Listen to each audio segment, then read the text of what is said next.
Boris Johnson, do you have a theory as to why the Conservatives can't get more than 35% apparently in the polls? The 65% who didn't vote for them at the last election show no interest at all in voting for them in the next. I don't think you need any kind of theory to address this question. I think this is really something that could change very fast. And if you look at what happened last week in Manchester, and you look at the way I think the Labour programme for the country looked so frail and so eminently attackable, I think you could see in the course of the next few months, you could see a change in those numbers. And look at the numbers, you talk about the 35%, but look at the numbers which assess economic competence and prime ministerial qualities. And as the great Australian Linton Crosby says, the qual leads the quant, mate. And what he means by that is that those things where the Tory approach, where what David Cameron and George Osborne have been doing massively outshines what Labour have been doing, those things will translate into quantitative polling into support for the Conservatives as the election gets closer. And That's an optimistic view, though, isn't it? I mean, there are no MPs in Manchester, Newcastle, sure, Liverpool, Leeds, and no sign of any MPs. And yes, but that's even with the polls. People say, yeah, they're better at the economy. We prefer David Cameron to Ed Miliband, but no, we're not going to vote Conservative in the swathes of the country. Well, I mean, there are huge parts of the country that we are winning back. I was just yesterday in Newcastle under Lyme, a seat where we haven't held for 100 years or something, where we were in 3% now. So where the huge brickmaking industries there, potteries and so on. So, don't rule us out. Don't rule us out in the cities. I think the message we've got to get across is that Conservatives are there for everybody. That the broad idea is that the way to sort out the problems of the country is not to punish success, but to stimulate people to do their best. And if you get people, if you get business and industry really motoring, then that will supply the wealth to pay for the poorest and the neediest. And that's one nation conservatism. But the problem has been evident for a couple of decades now. The problem of toxic Tories in large parts of the country. And you've left it very late to solve it by next May, haven't you? I wonder, because I think that if you look at, it's certainly the case that in large parts of the country there was post-industrial decline. There were parts of the country that didn't benefit from many of the great supply-side reforms that came through in the 1980s. The things that have made London go gangbusters at the moment. There were large parts of the country that didn't benefit from that. But if you look, for instance, look at our motor manufacturing industry now. We're about to become the second biggest in Europe. Look at what's happening in our tech sector. Where all that funny stuff that's happening in London that 6 years ago you or I barely understood is all fizzing and popping now in Manchester, in Leeds, here in Birmingham. Things are changing, and I think that politics is about not panicking about polls, but about trying to show what your message is and to keep driving away. And actually, I think our polls are very strong when you consider that we've been through the worst recession for 100 years, and the Labour Party is barely a whisker above us just in the current who would you vote for poll, let alone who's better on the economy. So let's polls. I'll tell you this. I was much further behind, I think, in London in 2007, and then went on to win in 2008, according to the strict opinion poll. So you make the point that Labour are not doing very well either, and I wonder whether we're in the midst of a slightly bigger picture of the decline of the two main parties, and that there is just enormous political disengagement from the message they have. You'll know that the number of people who say, oh, they're all the same, and there's this huge sense of disenchantment, isn't there? I think there has been a lot of that, but I think the answer is that we've just got to do what we say we're going to do. And so, like on this Europe business, we've got to mean it. We've got to go in there, and with the Lisbon Treaty, we said we were going to have a referendum, and we didn't have one. That was a mistake. We should go in there, and we should make sure that we get a proper reform, get a renegotiation, and then put it to the people of So this you think country. it could be about broken promises, or the sense that people I think like, Iraq was very. I mean, I think we talk about the Tories, but I think Iraq was massively corrosive. The financial crash might have had a big effect. It left people thinking, "Hang on, we've been sold a puppet." Loads of things. And I wonder also, though, and you're regarded as one of the best communicators in politics. Yeah, well, I wonder whether there's a communication. Not a very hotly contested field, but yeah. That's an interesting point. Let's have a look at a few clips. We've assembled some clips of politicians here. Right. One from each party. They're not the most awful clips. We've just picked these almost at random. We didn't have much time to get them together. Yeah. I just want you to watch them and give me a comment. Clips of politicians. Clips of three politicians. One from each party. Okay. Just sort of random clips. We'll start with one from Ed Balls. Here we go, Ed Balls.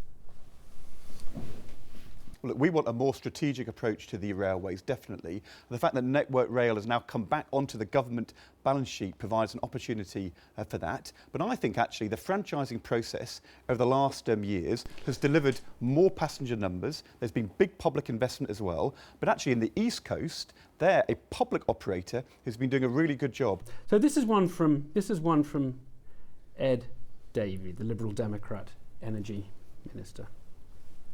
Whether it's water issues, which the Environment Agency's got a robust regime on, whether it's the integrity of the wells that are dug with independent well examiners that we've used for many decades in the North Sea, whether it's methane emissions and so on, we have taken a very robust approach. And let's do a last one. We've got a Conservative here too. This is William Hague. Actually, often considered a very good orator, actually. But let's listen to Hague.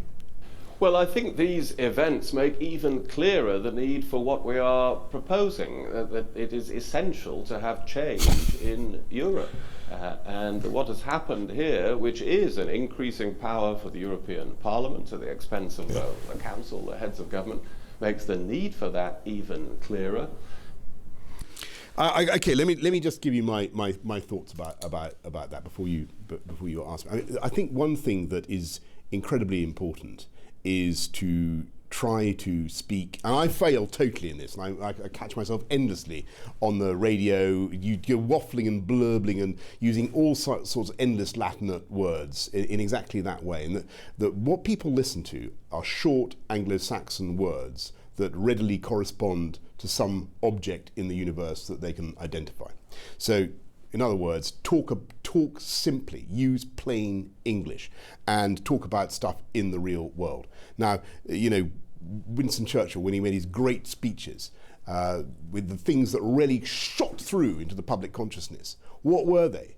It was, we shall fight them on the beaches, we will fight them on the landing grounds, we will fight them in the hills and in the streets, we will never surrender. Now, which is the only Latinate word in that chunk, Evan? Which is the only word that derives from a Romance language? Surrender. Surrender, correct. So all the rest are simple English words that people understand absolutely clearly. And in some of this, with the franchising and the blah blah blah, the blah blah fish cakes, nobody. It just turns into a great mush. I wonder whether sometimes. And Thatcher actually was clear. She would go on the Today programme and she would say, yesterday we had a piece of cheese and it was very good, and or something like that, and it would be unbelievably clear, and you knew what she was on about. I wonder sometimes whether the Ed. I mean, she didn't often say that sort of thing. No, I understand. I get the point. But I wonder sometimes whether the message isn't clear, or whether